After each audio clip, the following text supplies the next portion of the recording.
So right now, the pandemic is throwing many workers out of stable 9 to 5 office jobs into a dizzying world where they're working on projects whenever and wherever they can get a kid-free moment to connect to the internet. But for many, this is not really new, nor is it temporary. Instead, the pandemic is exposing and accelerating two structural changes in our society that are 20 years in the making.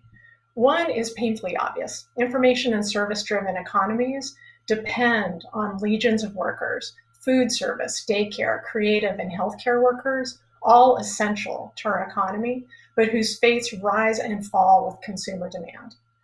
The second transformation is much harder to see. Despite the headlines of a full-on robot takeover, more and more businesses are not using AI to fully automate.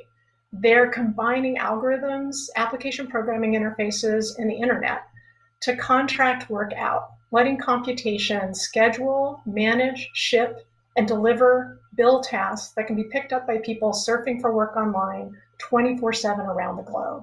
And COVID-19 has shown every business that it can meet at least some of its labor needs through these on-demand task-based work arrangements. These are not niche jobs that are going to go away when the pandemic passes or with the advancement of AI. We are living through the tech-enabled unraveling of full-time employment itself.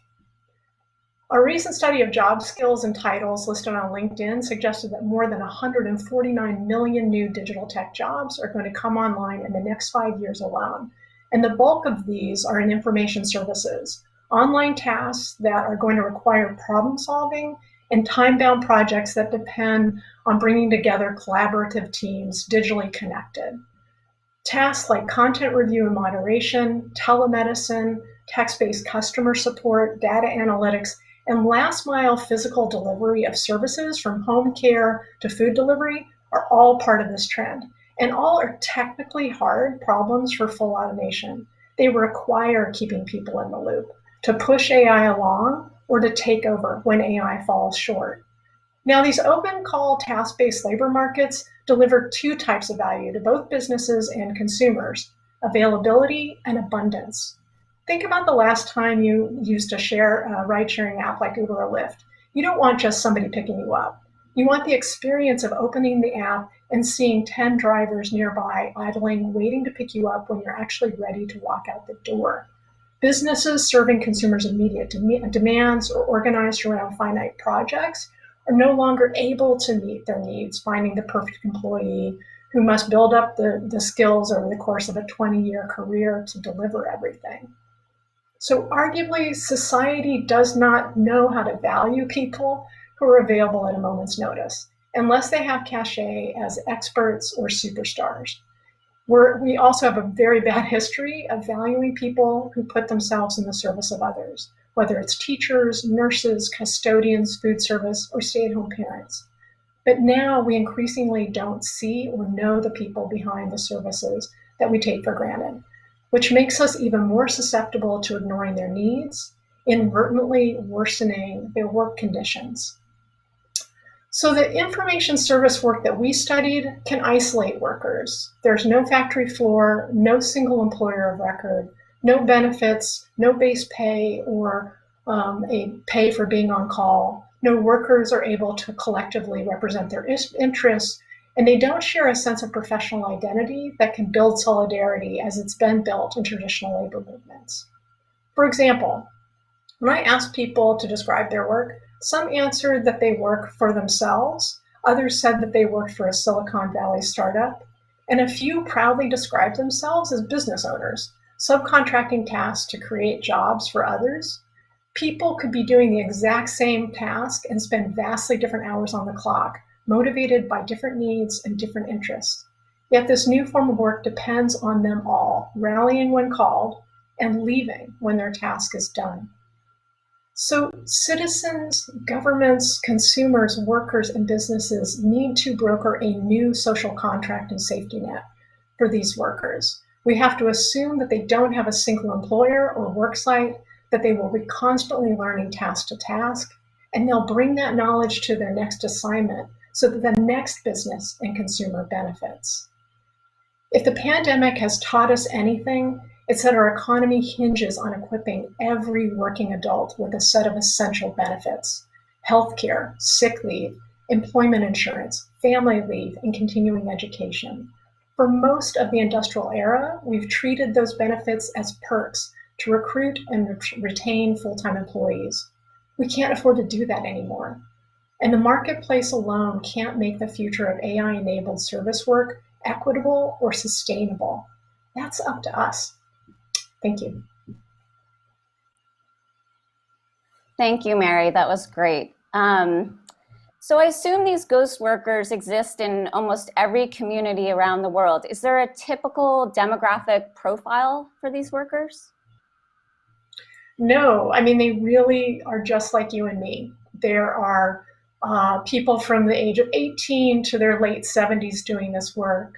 The average age among the people we talked with was the early 30s, really the beginning, usually the prime of the first couple of ladders of on the rung of going up your career ladder. There were as many men and women. There was quite a bit of gender diversity, people who identified as trans or non-binary, who were trying to avoid discrimination in formal employment. So it really ran the gamut.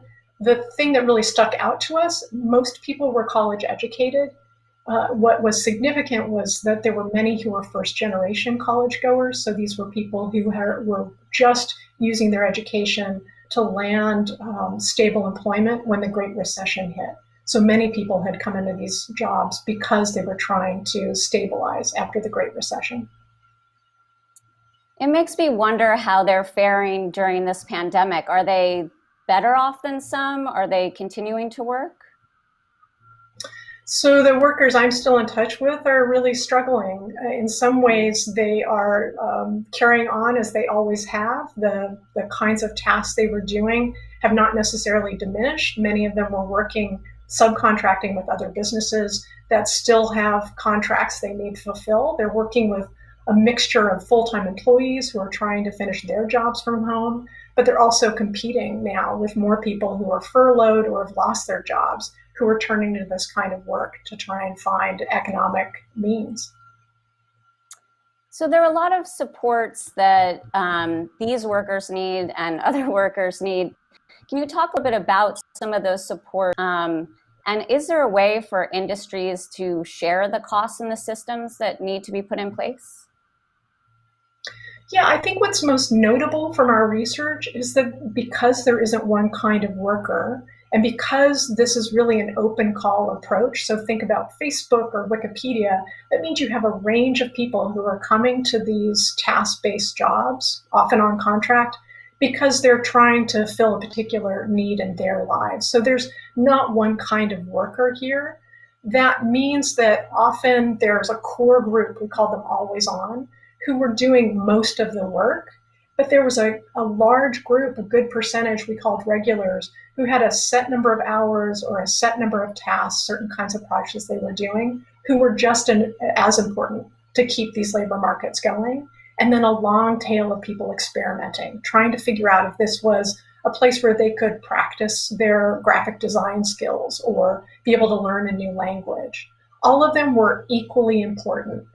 We call this Pareto distribution to these labor markets. That means that there are businesses that are getting so much value out of people who might be spending no more than a couple of hours doing the tasks that they do.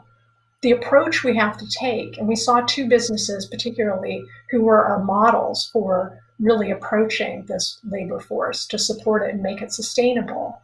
The approach is to see that workers need colleagues, they need support, they need businesses that are responsive to them, and they also need businesses to be accountable, no matter whether they're offering 2 minutes of their time or 20 hours a week.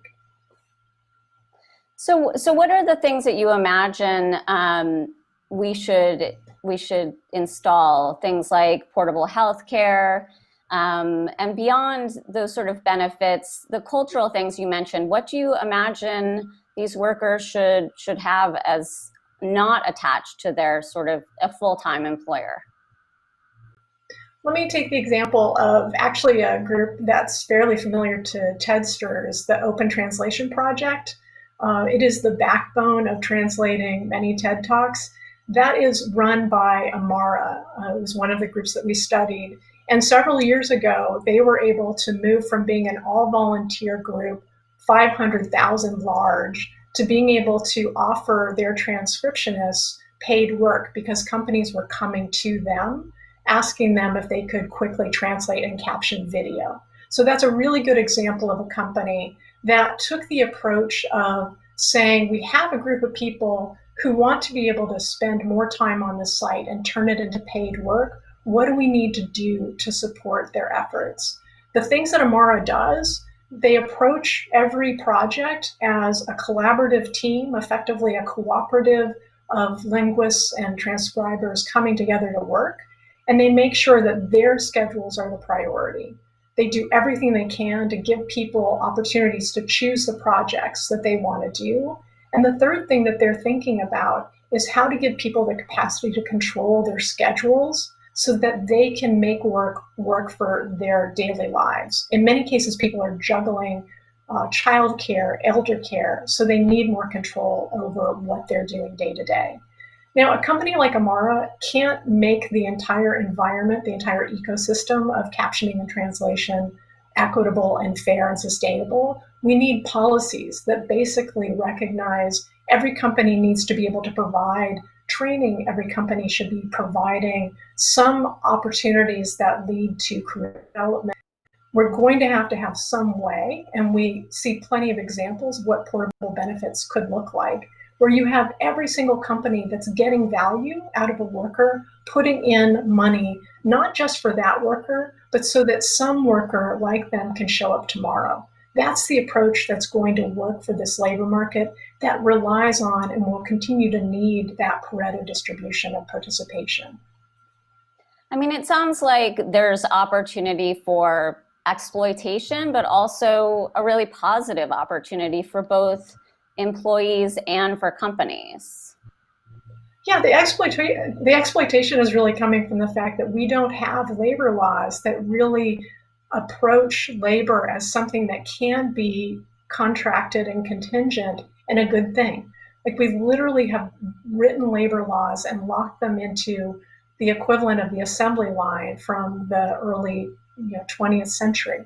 We haven't updated our labor laws to think about, well, how would I underwrite every worker to be able to approach a job as though it's something they're going to do and then leave quickly, as I described earlier. So there's nothing inherently bad about these jobs. It's that we don't value them.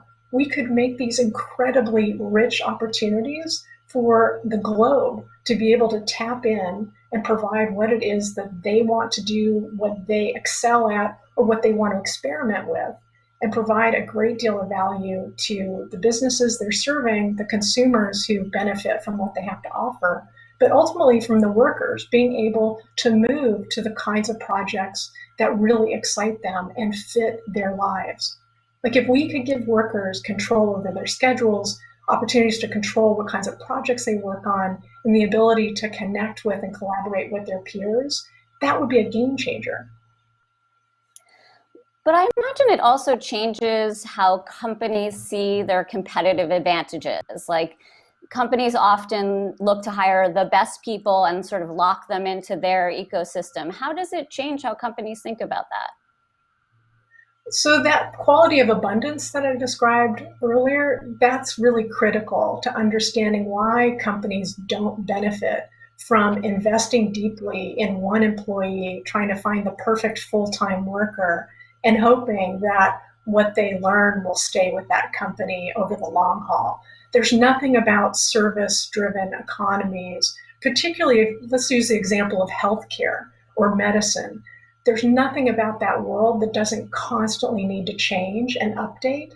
And so the real benefit for every business is to be able to draw on the expertise of people who now have the domain expertise that I need to be able to deliver the new service that I want to put out there.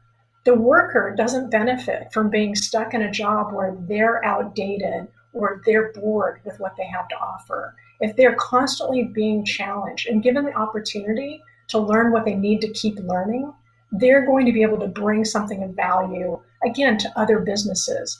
we describe this as a commons. Like if we were approaching labor as a commons where workers are available to each other, the primary goal is that they're really serving themselves and enriching themselves to bring what they can to market. Businesses are going to benefit far more than trying to hold on to that expert or that superstar, because odds are pretty good that expert or superstar is going to be outdated within a few months of a project. They won't have the capacities that you actually need on the team for the speculative project where you're trying to figure out what does the consumer want next. Okay, I have one more question before we take some questions from the community. You've also written about the human element behind the new pandemic contact tracing technology. How does that relate to your work? Well, in the last few months, I've been working with colleagues at Duke Health Pandemic Response Network and IDEO.org to look at the very basic health worker workflows of doing contact tracing. Because most of contact tracing, it actually involves teams working together to identify someone who might be sick, and then from there, talking with them. It's a lot of emotional work. And in many cases, what we're missing is the capacity to quickly assemble the teams that are going to be best suited for connecting with someone with the right language, with the right cultural background, to be able to help support them in staying healthy. So we've been thinking, how would you take an on-demand approach to ordering trace work so that the workers themselves can work as teams to tap in and tap out, to be able to get the relief of not being the only one who has to be providing that support, to imagine what it would look like to have community-based contact tracing so that we really can have the legions of people we need to be able to support our efforts to keep ourselves healthy. Yeah, sounds like an important opportunity. We're going to take some questions from the community now. Can you put up the first question? From Yavnika, how can government and private institutions create a landing space for the always-on workers? That's a great question, because and the most important part of that question is that it really is about government policy and business, the private sector, seeing there's common cause here and listening to what workers have to say about what they need. And so that landing pad is really starting from the very beginning, assuming that as a business, I want the worker I recruit to my project to come in the door with the basics, with those essential benefits. That means having the cost sharing the businesses, private sector will need to do, as well as government, to make sure every worker has health care, has sick leave, has employment insurance, not unemployment insurance, but employment insurance that assumes that people are always going to be between tasks at some point, and that's a good thing. So the landing pad is really about finding a way to give workers downtime, that they aren't absorbing the costs of that downtime, because the downtime is going to benefit every worker, every consumer when they come back to a task. Boy, that's super clear right now, isn't it? Yeah. We have another question from Trevor. How do you see this new world of work affecting the non-productive reasons people work? Social bonding, sense of identity, contribution, etc. I love that question, because one of the things that I found fascinating was when we were doing this work, even though it's designed literally to keep people fairly separate and atomized to do tasks, the assumption by engineers is nobody needs to talk here. We found workers very quickly forming social connections, building peer relationships, mentoring each other, helping each other, literally texting each other to keep each other animated at work, to keep awake. For example, we had a group that we studied, they called themselves Team Genius, who would hang out in Skype and basically just chatter between projects. That kind of connection, that kind of solidarity is there. Workers create that for themselves. That is fundamental glue. That doesn't go away. We always bring our social selves to the work that we do. Work is incredibly social as much as it's productive and professionalizing. So what most workers are really looking for is a way to manage those relationships and not have them controlled overly so by a boss who may not have their best interests and may not necessarily know the best connections that they need. The ever-present water cooler, whether we're in the office or not. I mean, this really Exactly. brings us to the idea that we all relate to this right now, right? This isn't just a particular group of workers. This is happening to all of us. Exactly. I mean, for me, the pandemic really brought home how much the reality of the lives of many people around the globe who are effectively in informal service relationships. Most of their economic activity is helping somebody design a shirt or get something delivered. That exchange, and particularly thinking about healthcare, how much of our population is aging and how dependent we are on healthcare. That reality is not, as you said, futuristic. That's now. And the pandemic hopefully primes all of us to see we are in much better shape if we assume there are some basics that need to be there that cannot be nice to haves. They can't be the perk of landing the good job, mostly because we need people to be able to find what works for them, not because they happened into, a good opportunity or they had the social capital, the cachet to get the good job. So the pandemic makes it really obvious that we economically will be in a better place if we provide that baseline for everyone. Yeah, certainly. Let's have one more question from the community.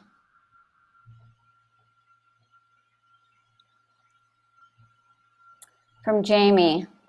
Our current society favors directing profits to shareholders and senior management driven by quarterly profit expectations. Workers are left out of the equation.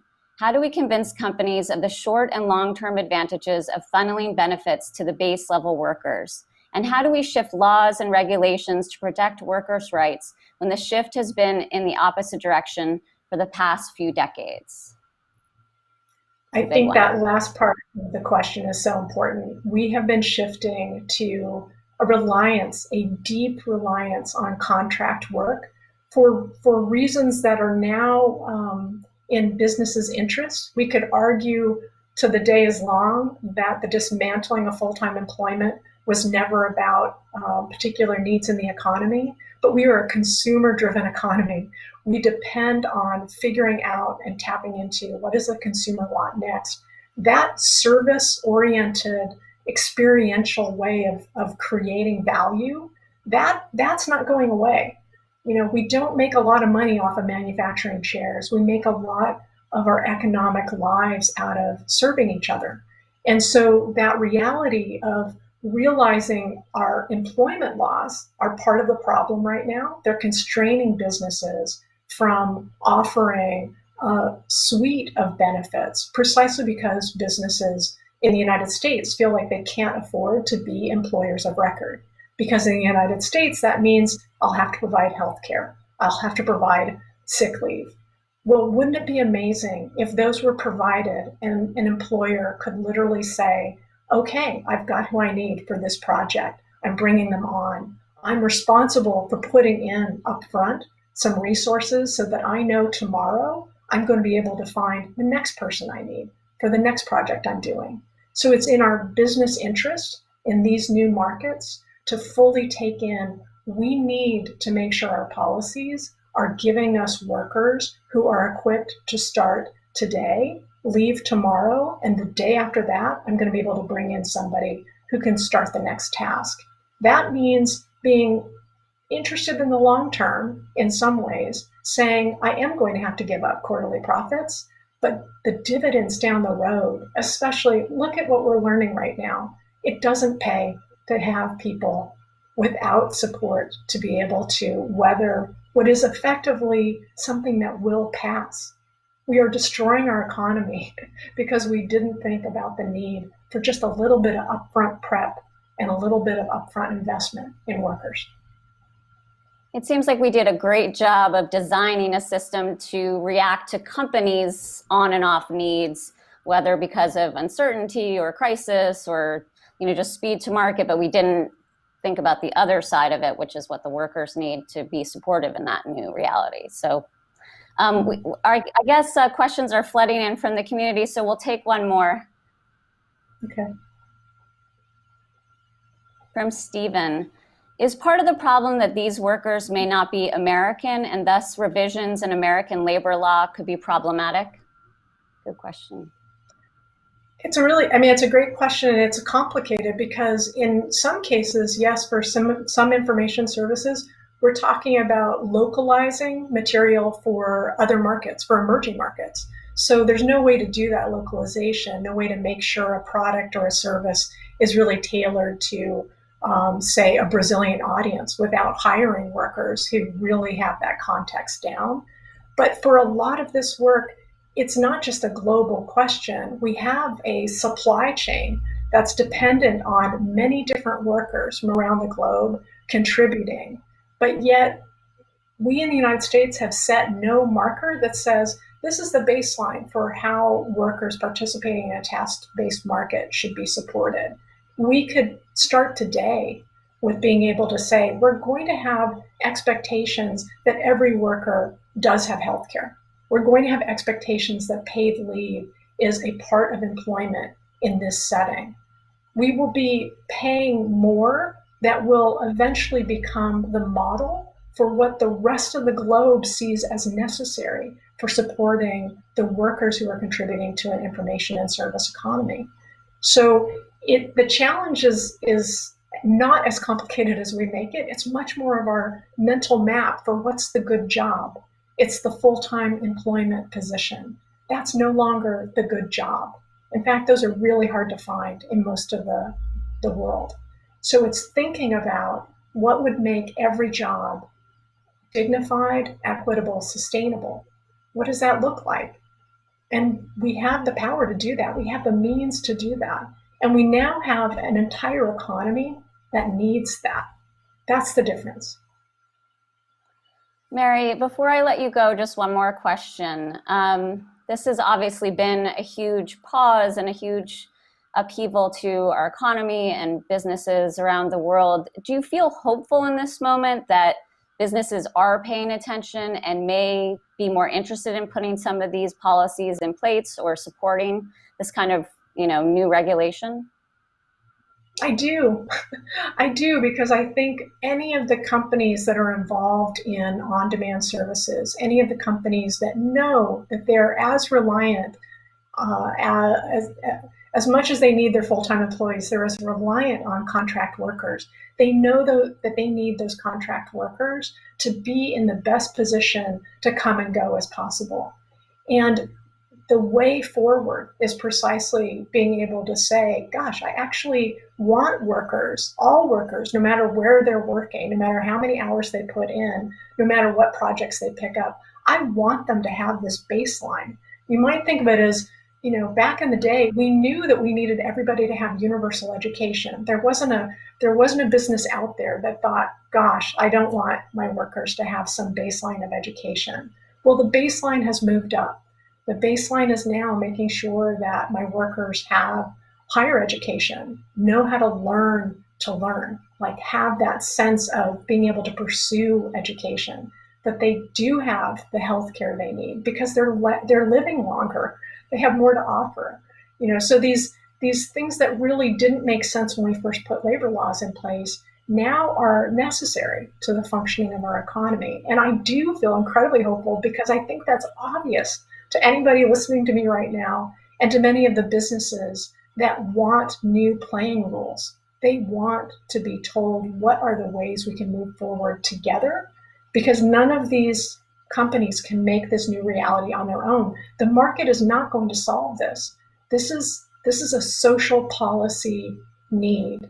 And we've never had companies define work conditions on their own. We've always needed society to come together and say, what's our baseline?